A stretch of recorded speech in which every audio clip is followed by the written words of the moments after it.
Chers frères et sœurs, bien-aimés de Dieu, nous voilà déjà en ce 4e dimanche du temps pascal, dimanche du bon pasteur, dimanche des vocations, dimanche dans lequel nous venons écouter cet évangile magnifique de cet enclos dans lequel il y a les brebis que nous sommes, et puis il y a le voleur qui cherche à entrer et à détourner les brebis, et puis il y a le berger que les brebis reconnaissent à sa voix et qui le suivent pour aller vers les verts pâturages. Chers frères et sœurs, permettez-moi aujourd'hui de faire remarquer à quel point, peut-être dans cette voix que nous entendons, je viens y voir aussi peut-être un petit danger pour nous. Voilà, il y a la voix du bon pasteur, qui est la voix du Christ, que nous cherchons à suivre à chaque instant de notre vie. Et puis il y a la voix cathodique, la voix des médias, la voix des gouvernants, la voix des sachants, la voix des scientifiques, qui sont des voix qui sont nécessaires, qui sont utiles, qui sont importantes, mais que peut-être on met parfois sur un piédestal trop fort. Nous semblons parfois être anesthésiés, comme en attente de ce qu'on va nous dire, qu'il va falloir faire, de ce que l'on va vivre, comme si notre vie dépendait de cela. Chers frères et sœurs, nous sommes dans le monde, mais nous ne sommes pas du monde. Notre voix à nous, la voix que nous écoutons, la voix du bon berger, ce n'est pas la voix d'un puissant, c'est la voix de Jésus sur la croix, c'est la voix de celui qui nous appelle à vivre de son amour et à être saints. La période de confinement que nous traversons ne nous enlève rien de le but de notre vie, ça reste toujours de chercher à devenir saint. Alors vous me direz, mais quelle est la question? Nous cherchons évidemment à devenir saints. Nous écoutons la messe, nous cherchons à prier, nous faisons ce que nous pouvons. Oui, mais est-ce que cette voix du bon pasteur, je pense qu'elle peut venir jusque dans mon quotidien? Est-ce qu'elle peut venir interroger mon quotidien? Est-ce qu'elle peut venir transformer mon quotidien? Ou est-ce que je pense qu'au fond, cette voix du bon pasteur, voilà, c'est la voix spirituelle, pour les choses spirituelles, c'est-à-dire accessoires de ma vie, mais pour tout ce qui touche au commun de ma vie, au quotidien de ma vie, je vais écouter d'autres voix. J'aimerais vous interroger sur ce point-là. J'aimerais vous entendre sur ce point-là. J'aimerais sentir à quel point vous vous souvenez bien que nous sommes des brebis, mais non pas des brebis serviles et des esclaves qui attendent qu'on leur dise ce qu'il faut faire, mais que nous sommes bien guidés par cette liberté intérieure, liberté de conscience. Ça ne veut pas dire qu'il faut désobéir, ce n'est pas du tout ce que je suis en train de dire. Je ne suis pas en train de dire qu'il faut faire une désobéissance civile.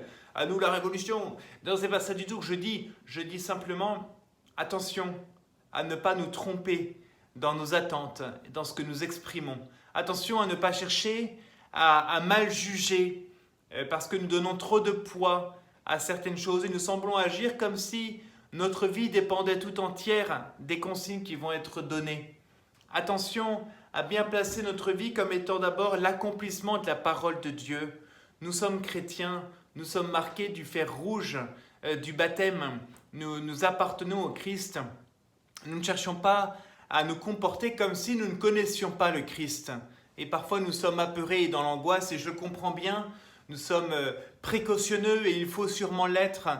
Nous sommes pris par cet air hygiéniste et il faut le faire. Nous sommes perturbés par les discours, mais il faut l'être. Et effectivement, il faut suivre les consignes. Mais attention à ne pas nous tromper de voix. Quel est le bon berger que nous suivons? Et est-ce que la voix du bon berger n'est bonne que pour ce qui est spirituel et accessoire dans notre vie?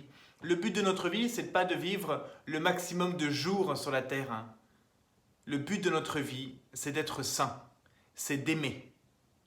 C'est ça le but de notre vie, et il ne faut pas le perdre de vue. Nous ne pouvons pas agir comme ceux qui tiendraient à la vie plus que tout. Nous tenons à la vie évidemment parce que c'est un don de Dieu, parce que c'est le lieu même où Dieu manifeste sa grâce, parce que nous aimons ceux qui nous sont proches.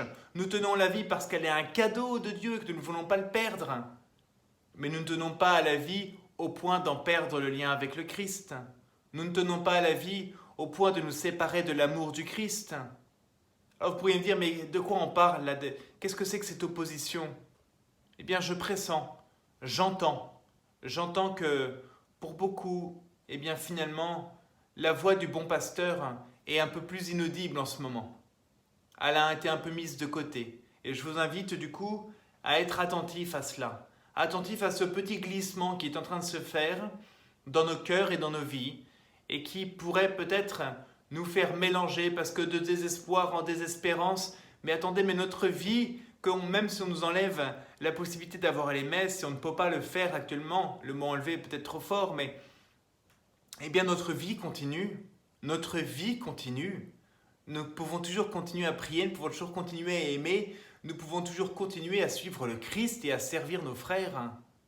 Notre vie continue. Ne nous laissons pas abattre et écraser par cette ambiance étonnante. Ne nous laissons pas prendre, mais ne soyons pas non plus des confinés mentaux. Ne soyons pas ceux qui sont confinés mentalement et spirituellement, qui ont l'âme entravée. Notre âme est libre. Notre esprit est libre, profondément libre. Il l'a toujours été dans l'Église.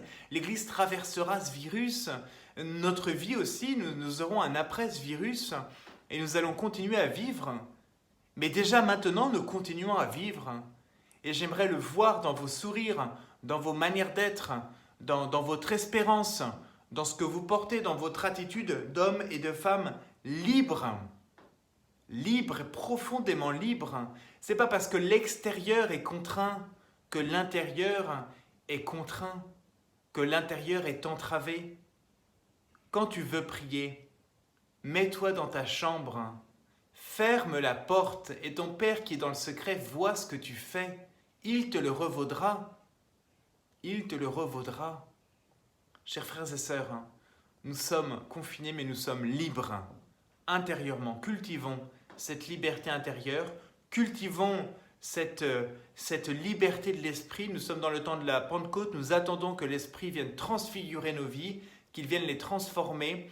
Eh bien, accueillons, faisons monter notre prière de plus en plus forte pour vivre déjà maintenant de cette liberté, en étant radieux de l'espérance du Christ et en vivant de la vie surnaturelle qui nous a été donnée au moment de notre baptême.